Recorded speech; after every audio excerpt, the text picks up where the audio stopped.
अगर बोलूँगा no BP dog, बोलूँगा सब ठीक है। अगर बोलूँगा बीपी डॉग मतलब कुछ ना कुछ वहाँ इंजरी है।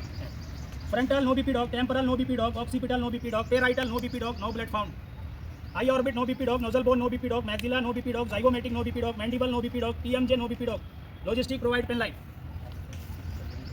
लाइट को जलाना है और बाहर की तरफ ऐसे लाइट को घुमाना है। जो इसकी पुपिल्स हैं उसका हमें क्या चेक करना है, कॉन्ट्रैक्शन और डायलेशन चेक करना है। जब आप लाइट मारेंगे तो जो पुतलियाँ हैं वो कॉन्ट्रैक्ट हो जाएंगी, सिकुड़ जाएंगी। जैसे ही लाइट हटेगी वापस अपनी प्राइमरी पोजीशन में आ जाएंगी, वो खुल जाएंगी वापस। इसका मतलब both eyes are equal react to light, both eyes are equal react to light. ये मैंने मारा और साइड किया। जैसे ही लाइट मार रहा हूँ पुतलियाँ क्या हो जा रही हैं, कॉन्ट्रैक्ट हो जा रही हैं, सिकुड़ जा रही हैं, छोटी हो जा रही है। जैसे लाइट हटा रहा हूँ वापस से आ जा रही है। आप जब हमें क्या करना है, नोज और ईयर को भी चेक करना है। हेड को बिल्कुल भी हिलाना नहीं है, अपनी पोजीशन को चेंज करना है। क्लियर है? रीजन ट्रॉमा पेशेंट हेड नहीं हिलाना है। क्लियर? अब हमें क्या बोलना है, no CSF and blood found both ear and nose, यानी कोई भी सीएसएफ या ब्लड हमें मिला नहीं। कहाँ कहाँ? बोथ ईयर यानी दोनों कानों में और नाक में, कहीं भी नहीं मिला। उसके बाद में हम आ जाएंगे उससे नीचे, नेक रीजन को चेक करेंगे। Neck region interior to posterior, suspected spinal injury, logistic provide C collar. अभी क्या मान के चलेंगे हम, सस्पेक्टेड स्पाइनल इंजरी है तो हमें क्या करना है, सर्वाइकल कॉलर लगा देना। इसको लगाने का तरीका देख लीजिए। सबसे पहले मैंने क्या किया, इसको ठीक कर दिया, तो ये बताया। अब इसको छोटा बड़ा कर सकते हैं। सबसे पहले हमें इनके क्या करना है, नाप ले लेना। ये यहाँ लगता है या के नीचे, ठीक है। 4 फिंगर को 4 नंबर के ऊपर इसको मैं सेट कर दूंगा, ठीक है ना। मैं क्या करूँगा, इसको 4 नंबर पे लॉक कर दूंगा। ये भी क्लिप सारी लॉक कर देनी है। उसके बाद में ये स्टेप जो इसमें है, इसको ऊपर की तरफ रखते हुए धीरे से इसको पुश करना है, हेलमेट की वजह से नहीं हो रहा, ठीक है ना। ये इन लाइन पोजीशन में होना चाहिए, ध्यान रखना है, ठीक है ना। मैंने इंसर्ट किया, हमें स्टेप भी किया यहाँ बस। उसके बाद में ये 4 उंगलियाँ ऊपर से अंगूठा अंदर से लेते हुए पूरा चेस्ट के साथ लगाते हुए यहाँ इसको लगा देना।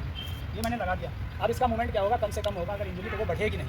हम ये नहीं कह सकते कि इससे कम हो जाएगी, तो मेडिसिन थोड़ी दे रहा हूँ मैं, लेकिन इंजरी बढ़ेगी नहीं। अगर थोड़ा मोड़ा हिल भी जाएगा ये, तब भी इसकी इंजरी जो है बढ़ेगी नहीं। अभी लाइफ पेशेंट मैं इसको बोल दे रहा हूँ। उसके बाद नेक्स्ट स्टेप हमें चेक करते हैं भी, आप कॉलर बोन चेक कर सकते हो, ठीक है ना। Collar bone no BP dog, shoulder joint no BP dog, trachea भी चेक करना है, भूलिए ट्रेकिया इन लाइन, ठीक है, या in middle line, sternum no BP dog, typhoid process intact, rib cage no BP dog. अभी एब्डोमिनल को एक इमेजिनरी लाइन बनाएंगे हम और उसको 4 क्वाड्रेंट में डिवाइड करेंगे। डिवाइड करने के बाद राइट अपर से स्टार्ट करूंगा मैं। Right upper quadrant no rods, ROTS rods, right lower quadrant no rods, left lower quadrant no rods, left upper quadrant no rods. और देखना किसको है, पेशेंट के फेस को। उसके बाद हमें क्या करना है, पेल्विक को चेक करूँगा। No crepitus sound in pelvic region. ये पेल्विक रीजन में क्या है, कोई क्रिप्टस साउंड नहीं है, ये बोलना है, बीपी डॉग नहीं बोलना है। उसके बाद चेक करना है प्रियप्रिज्म। प्रियप्रिज्म अब्सेंट या प्रेजेंट, 2 चीज़ें हो सकती हैं यहाँ पे। अभी मैंने बोल दिया अब्सेंट, ठीक है ना। इसका मतलब स्पाइनल में कोई खास इंजरी नहीं है। Femur bone no BP dog, patella no BP dog, knee joint no BP dog, tibia fibula no BP dog, ankle joint no BP dog, tarsal no BP dog, metatarsal no BP dog, phalanges no BP dog. Check PMS 1001, 1002, 1003, 1004, 1010। Pulse present, यहाँ पे एक डॉर्सलिस पैडिस pulse होती है, उसको check करना है। जो अंगूठा और ये ग्रास वाली उंगली होती है, सेंटर में दबाएंगे हम तो एक पल्स यहाँ पे टिक टिक करती हुई मिल जाएगी, ठीक है ना। आपको आप अपने भी चेक कर सकते हैं। PMS में मैंने सिर्फ पल्स चेक किया। अभी उसके बाद में हमें चेक करना है मोटर फंक्शन और सेंसेशन। मोटर फंक्शन के लिए पेशेंट को बोलना है कि उंगलियाँ हिलाइए। अभी अगर कॉन्शियस होगा तो उंगली हिलाएगा, नहीं होगा तो नहीं हिलाएगा। और सेंसेशन के लिए मैं पूछूंगा कुछ महसूस हो रहा है, सेंसेशन प्रेजेंट। लेकिन अगर पेशेंट अनकॉन्शियस है तो पल्स तो मिल जाएगी, बाकी चीज़ें नहीं मिलेंगी। तो उसके लिए हमें क्या करना है, परफ्यूजन चेक करना है। जो इसके नेल्स हैं उनको पिंच करना है और छोड़ना है। अगर लेस देन 2 या 3 सेकंड आ रहा है, मतलब सब कुछ ठीक है। कैपिलरी आपकी जो ब्लड की है ना, फ्लो से रिफिल हो रही है, मतलब सब हाल ओके है। इसका पूरा यहाँ तक का सिस्टम ठीक है, कोई भी प्रॉब्लम नहीं है। तो अगर कॉन्शियस है तो PMS करना है, लेकिन अगर अनकॉन्शियस है तो पल्स चेक करना है, फिर सीधे परफ्यूजन चेक करना है। क्लियर? दोनों चीज़ें क्लियर? Yes sir. अभी सेम मैं क्या करूँगा, ऊपर से हाथ का चेक करूँगा। Shoulder joint no BP dog, humerus no BP dog, elbow joint no BP dog, radius ulna no BP dog, wrist joint no BP dog, carpal no BP dog, metacarpal no BP dog, phalanges no BP dog. Check PMS। Last के ending part में PMS जरूर check करना है। PMS में हमें यहाँ पे radial pulse मिल रही है, आसानी से चेक कर लूँगा। 1001, 1002, 1003, 1010। पल्स प्रेजेंट, उंगलियाँ हिलाइए। मोटर फंक्शन प्रेजेंट, कुछ महसूस कर पा रहे हैं? अगर ऐसे नहीं महसूस कर रहा तो कोई चीज़ चुभाना है, पेन या कोई ऐसी नुकीली चीज़ महसूस हो रहा है, मतलब सब कुछ ठीक है। लेकिन अनकॉन्शियस है तो परफ्यूजन चेक करूँगा मैं पल्स के बाद।